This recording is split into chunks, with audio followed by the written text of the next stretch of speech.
How's it going, everyone? We're here for another Rust update, and we're here with the September update, which is pretty much the hardcore update. And yeah, it's done a few other little things, but the main thing here is that there is now a new version of Rust. And I'm not sitting in hardcore currently right now, as I didn't switch over my current server.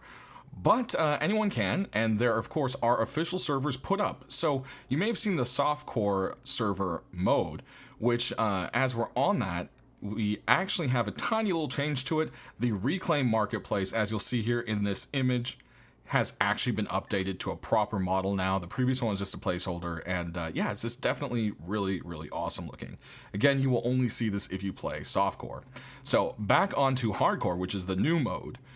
Basically, this is for kind of like the older Rust players or someone who wants something a lot more challenging, and this is just their first pass on it, so of course it's going to have more changes and so forth.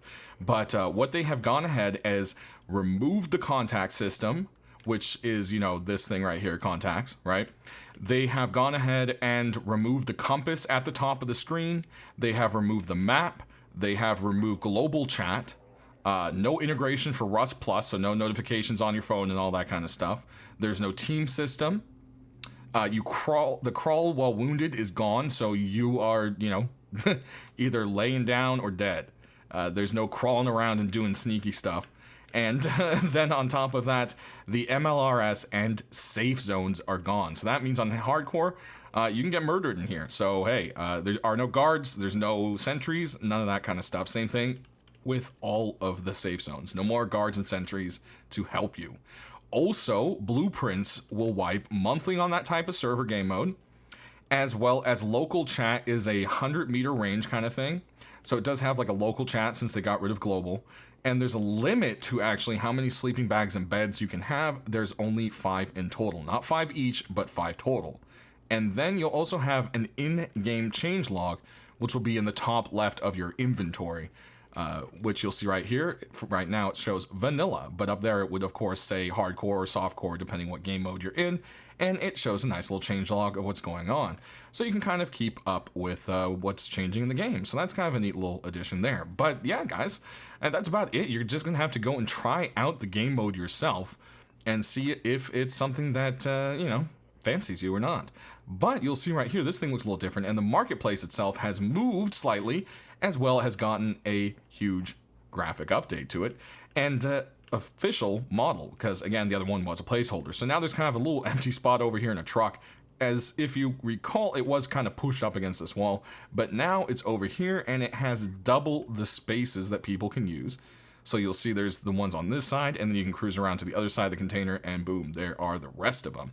And yeah, it has like the little Cobalt Logistics drone picture with the package. I like that. And yeah, an interface and everything else is exactly what it used to be. So there we have that. All right, but some of the bigger changes that we have actually going on to the game is going to be the UI for anything that pretty much cooks something. So you'll see that there's a furnace UI update pretty much included in with this update, and a storage buff as well. So before we go ahead and hit those, also the nail gun had some crazy sound effects, as well as other guns are sounding really weird from far away. Now a lot of that stuff is still being worked on, but as you'll hear here with the nail gun, things are starting to kind of normalize, and the team is still working on getting all those, you know, sound quirks fixed and worked out. But let's get back to the UI. So the first thing you'll notice in campfires now, you basically have your fuel, your input, and your output. Now what this does mean is you can't store random stuff in any of these things anymore. So some people might be upset about that, but with that we do have a bigger storage coming in. That's not why. They said the main reason for bigger storage is the fact that they've added, you know, hundreds of new items, and they have never increased the storage update for many years.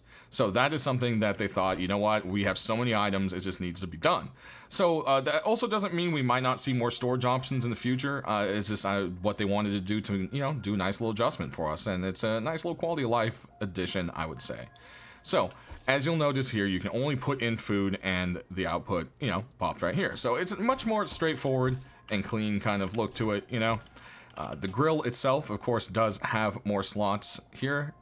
You'll see it's got the 3 inputs, and then it has 1 extra output there.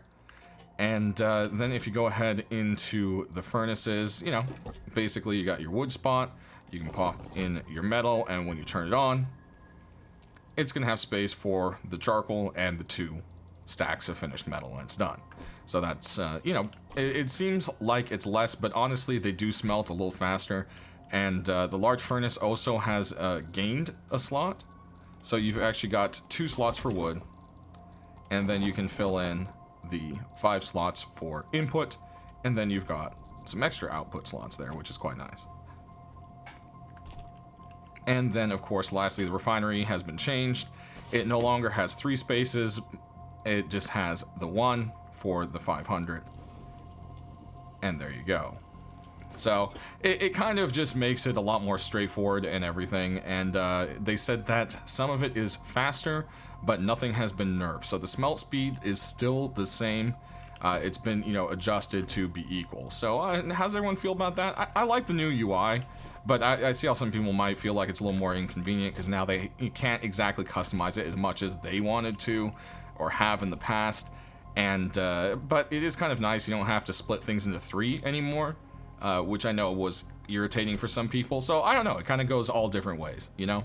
But let's talk about storage real quick. Yep, look at that.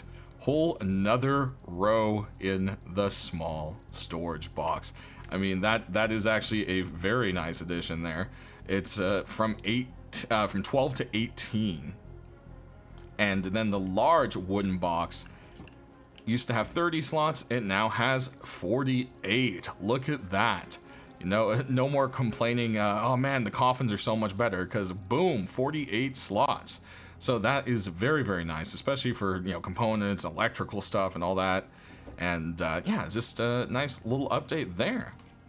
One more thing worth mentioning, the new coaling tower, which popped up at Train Yard, now has an additional access point. So previously, the only access point to it was the green keycard access down here. Well, now you can also go all the way through and take the bridge on over to here and slide a green keycard, which then this door will pop open for you. And you can take a ladder straight down. But you can also use this as an exit strategy. So if there's people down there, you can go ahead and run up here and pop the door open from the inside and take off for free without swiping a green keycard. So hey, you know, you can just check it out and see how it feels. But it's nice to have, you know, the kind of extra options there. You know, one way in is kind of a bit of a trap. So it's nice to have an exit strategy or a different entrance strategy along with that. But that's pretty much going to do it, everyone. Those are the significant changes. Go try out hardcore mode, or, you know, leave some comments down. How do you feel about the new furnace UI and so forth? And that's going to do it for now. The team is working on quite a bit. They do have the Nexus going on. Or not Nexus, I keep saying it wrong. But it's going to be the server transfer system by several different ways. There's going to be either you can go ahead and fly from one server to another, and there'll be some sort of a transition. You can go by boat or submarine, or you can take a ferry. So in the past, that has been shown, and it's, you know, this guy right here. Looks like they've done some more work on it, ways to call it, and it also looks like there might be a way to connect to a ferry point underground. I don't know how that's going to work, but I've seen patch notes for that as well. Also looks like a lot of work is being done on the pet system, with multiple dog types being implemented, as well as just a lot of work on the system on its own branch. So looks like that might be something that's coming a little bit closer, but I don't really have any extra information on that for you guys yet. That's going to do it. So go check out the skin video if you haven't already to see what's in the shop this week. Thanks for watching, and stay rusty.